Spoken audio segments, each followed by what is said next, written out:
आपकी IVF cycle सफल नहीं हुई, आपको निराश या हताश होने की ज़रूरत नहीं है और फिर से पूरे शिद्दत से दूसरी आईवीएफ साइकिल के लिए हमें ट्राई करना चाहिए। पर प्रश्न ये आता है कि क्या मुझे ब्रेक लेना चाहिए, और ब्रेक लेना चाहिए तो कितना ब्रेक लेना चाहिए जिससे मेरे आईवीएफ साइकिल का रिज़ल्ट सबसे अच्छा है। मैं हूँ doctor Parth Baveshi, director Baveshi fertility group of IVF clinics. तो चलिए देखते हैं कि कितना गैप लेना चाहिए, और ये गैप कितना लेना चाहिए वो कौन कौन सी चीज़ है उस पर निर्भर है। जैसे कि आप जानते होंगे कि आईवीएफ में फ्रेश एंड फ्रोज़न दोनों तरह के आईवीएफ साइकिल होते हैं। तो आपका आईवीएफ ट्रांसफ़र फ्रेश साइकिल में हुआ था या फ्रोज़न साइकिल में हुआ था, उससे कितना गैप लेना वो हम डिसाइड कर सकते हैं। जैसे कि जो भी आईवीएफ में बॉडी में हार्मोन चेंजेस होते हैं वो मेनली आपके फ्रेश साइकिल में ही या जब आपके अंडे बन रहे हैं, ओवेरियन स्टिमुलेशन हो रहा है, उसी टाइम पे होते हैं।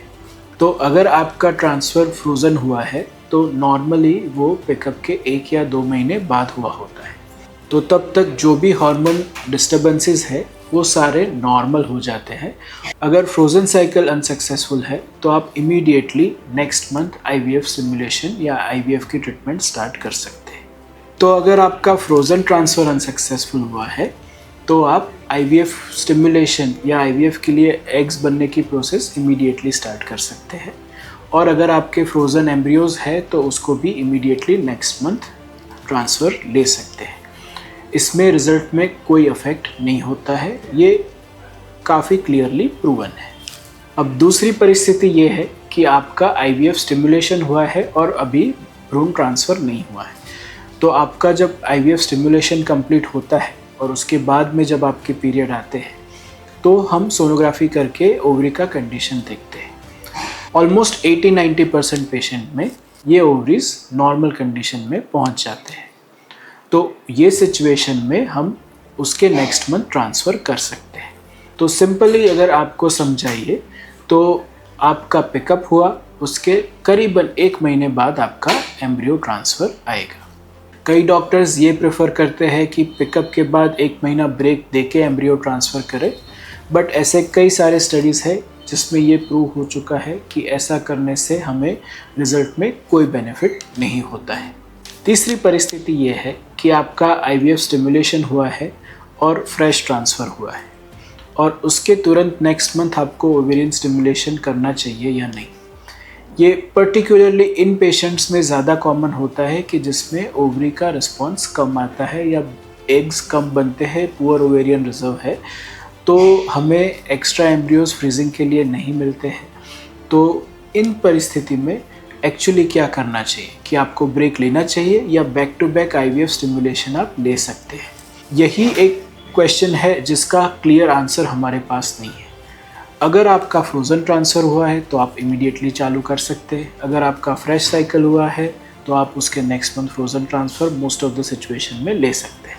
बट अगर आपका फ्रेश ट्रांसफ़र हुआ है और आपको इमीडिएटली नेक्स्ट मंथ आईवीएफ में जाना है तो ये जाना या नहीं जाना, ये एक प्रश्न है जिसका क्लियर आंसर अभी साइंस के पास नहीं। काफ़ी सारी स्टडीज़ में ये कंपैरिजन हुई है कि 1 महीने की ब्रेक रखें या 3 महीने की ब्रेक रखें, तो इसमें कोई रिज़ल्ट में डिफरेंस नहीं आता है। तो अगर आपका आईवीएफ स्टिमुलेशन हुआ है तो उसके 1 महीने छोड़ के आप रिपीट स्टिमुलेशन डेफिनेटली कर सकते हैं, उसमें रिज़ल्ट में कोई डिफरेंस नहीं मिलेगा। पर सेम मंथ करना वो क्लिनिकली प्रूवन नहीं है, बट पर्सनल एक्सपीरियंस से वो रिस्पॉन्स उतना ही अच्छा मिलता है। आईवीएफ में एक नया प्रोटोकॉल है जिसे हम ड्यूओ स्टिम प्रोटोकॉल कहते हैं, कि जिसमें हम एक पिकअप के 3 दिन बाद में ही फिर से स्टिमुलेशन चालू करते हैं। तो ऐसे पेशेंट में भी ये पाया गया है कि ड्यूअल स्टिमुलेशन में सेकेंड हाफ और फर्स्ट हाफ के रिज़ल्ट में कोई डिफरेंस नहीं होता है। इनफैक्ट कोई पेशेंट में सेकेंड हाफ में हमें ज़्यादा अच्छा रिस्पॉन्स भी मिलता है।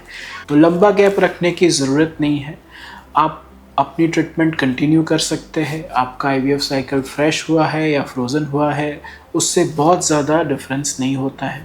अगर आप अनसक्सेसफुल हुए हैं तो टाइम गंवाने की ज़रूरत नहीं है, क्योंकि कई सारे पेशेंट्स हैं जिसमें टाइम बहुत इम्पॉर्टेंट है, जिसकी एडवांस एज है, अबाउट 38 है या फिर AMH लेवल काफ़ी कम है, या अगर आपके पास ट्रीटमेंट के लिए कम टाइम है, दूर से आप ट्रीटमेंट के लिए आए हैं, तो ये सब सिचुएशन में टाइम जाने देने से या ब्रेक लेने से इतना कोई बेनिफिट नहीं मिलता है।